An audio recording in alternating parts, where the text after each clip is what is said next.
За өнөөдрийн бичлэг маань болохоор өсвөр насны өндөр болох сонирхолтой хүүхдүүдэд зориулж шийдэж байгаа бичлэг. За өсөлтийн зоон буюу хүүхдийг өндөр болоход нөлөөлж идэг ясны бүтцийн шинжилгээгээр гардаг өсөлтийн зоон гэж бүс байдаг. Тэр бүс хаагдсан тохиолдолд дахиж өндөр болдгоо ер нь бол тийм учраас одоо өнөөдөр биний дүүтэйгээ уулзаад тодын чимлэг дээрээ үзүүлнэ. Манайд болохоор 18 настай дахиад нэг дор хаяж 10 см өсөх сонирхолтой байгаа.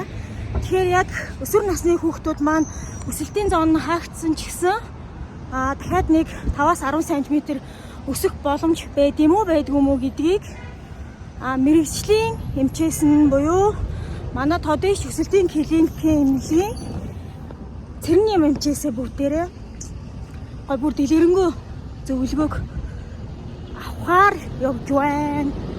Тодыш эмнэлэг маань манай эмнэлгийн доор нэг давхарт байдаг гэж яагаад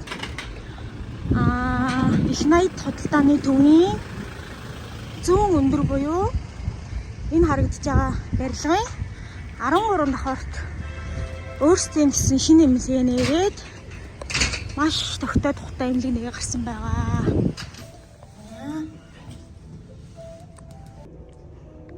13 давхартаа буугаад зүүн гар тийшээ эргээд явхаар манай тодыш эмнэлэг маань тэг цэлийгээ сайхан харагдаж байна да. Зя юм бай. Самано. Анкета бүгэлцэн. За одоо бит хоёр ямар шинжилгээнүүдийг хүлээ. За дүүгийнх нь насан тохирсон онцлогоо буюу өсөлтийн зооны онцлогоо болон өсөлтийн эхний онцлогоо хийгдэнэ. Тэгэхээр та хоёр маань 104 тоотын гадаа яваад очаарай. Ер нь манай тодыш чимлэг дээр 16-аас дээш насны за 20 хүртэлх насны хүмүүс ер нь үзүүлдэг. Манай дээр болохоор хүүхдийн өсөлтийн клиник гэж явдаг учраас 3-аас 8 настай хүүхдүүд дээр өсөлтийн эхний онцлогоо гэж хийгдэнэ. За 8-аас 18 хүртэлх насны хүүхдүүд дээр бол зооны онцлогоо хийгддэг. Тэгэхээр нэг ёсондоо 3-аас 18 хүртэлх насны хүүхдүүд одоо үзлэг онцлогонд хамрагддаг гэсэн. За ямар ч байсан 18 гэж орж ийн гэдэг чинь боломж байгаад. За хамгийн ихэнд үзэж байгаа шинжилгээ эмбади буюу биеийн бүтцийн онцлогоо чинээ үзчихсэн юм байна. За одоо энэ эрентгийн онцлогоо буюу ясны өсөлтийн зам тодорхойлох шинжилгээ хамгийн гол шинжилгээ.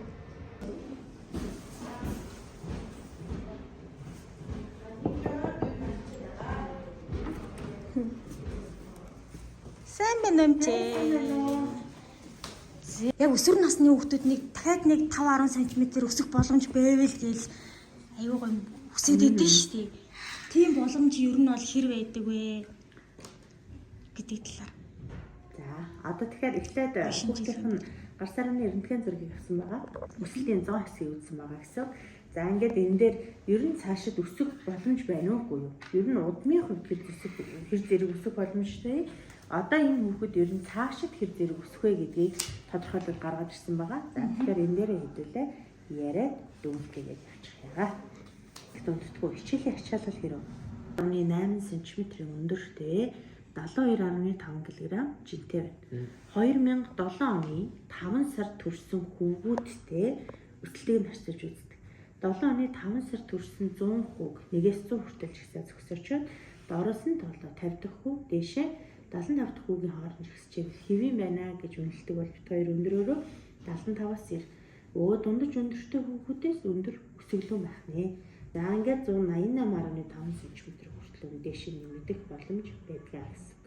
За гэтэл өнөөдрийн харах гэж байгаа зүйл энэ ясны хүчлийг харах гэж байгаа. За бидний харах гэж байгаа энэ өсөлтийн зоон байна уу?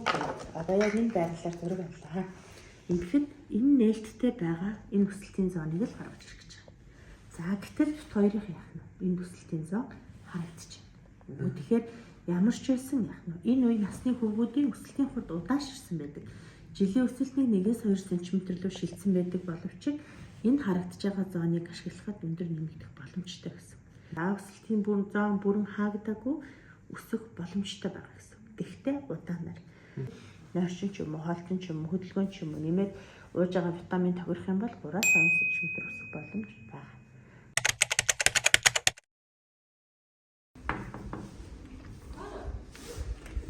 Оо, ямар гоё ширхтэн.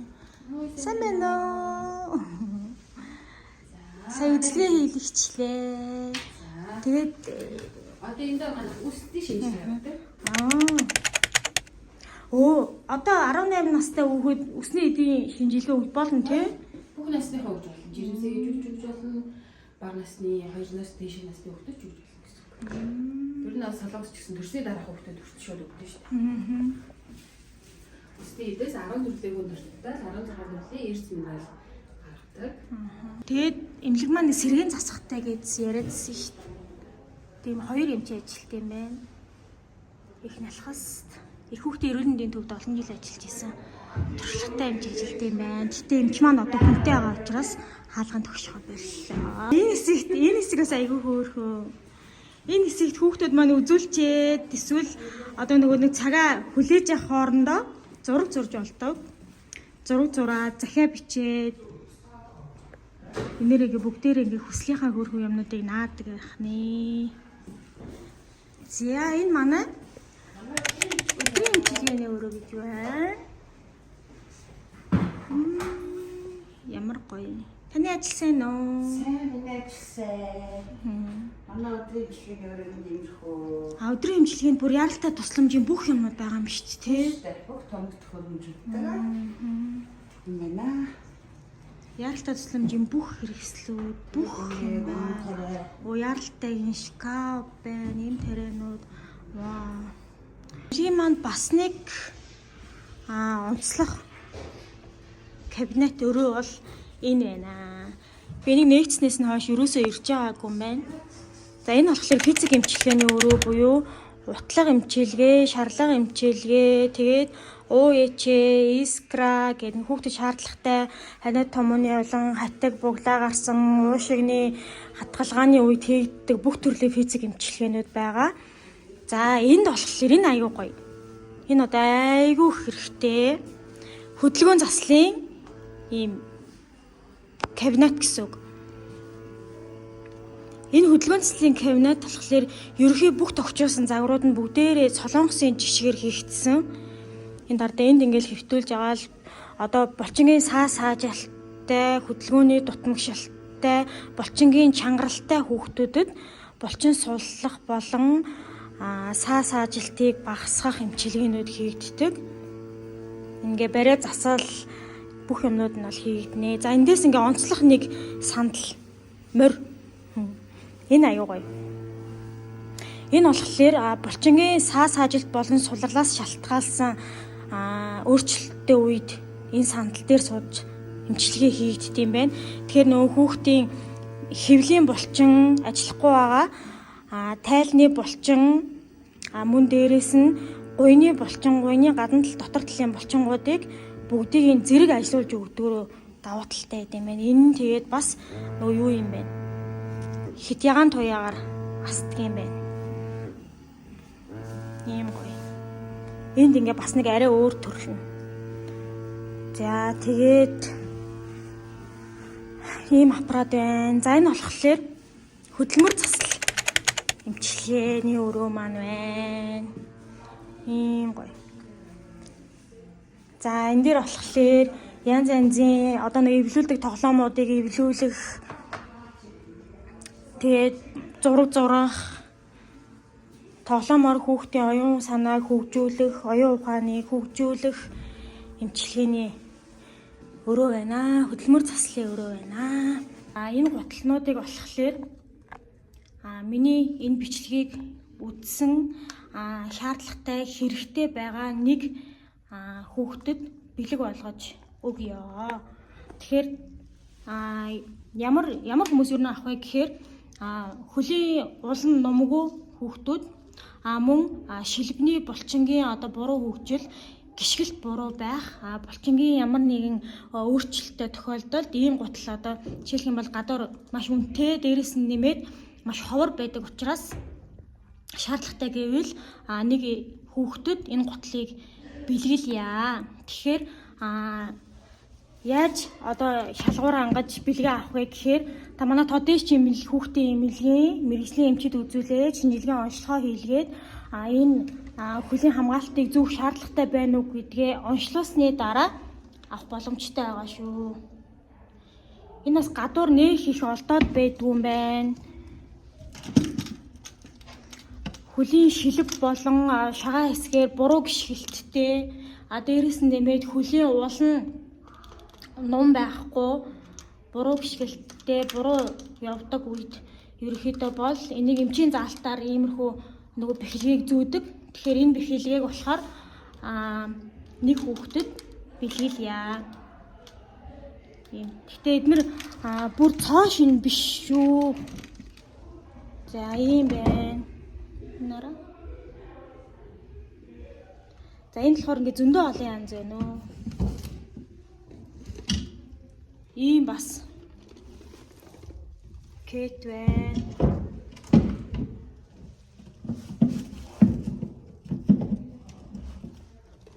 Ийм готол байна. Ийм өрөөсийн талан зузаан, өрөөсөө хөлн зузаан. Яа, өөр юу вэ?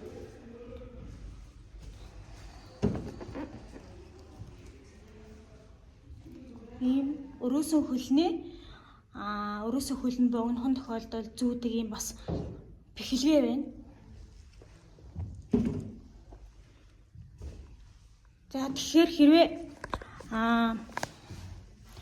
танд хэрэгтэй бол нэг хүүхдэд энэ хөлний бэхлэгийг бэлгэлэх гэж юм. Тэгэхээр юу яагаад та манай эмч дээр тодыш эмнэлгийн эмчид мэрэгжлийн эмчид үзүүлээд шаардлагатай шинжилгээнүүдийг өгөөд хөлийн ийм булчингийн шилбэний ясны бэхлэгээ зөв шаардлагатай бол эндээс нэгийг бэлгэнд аваарай.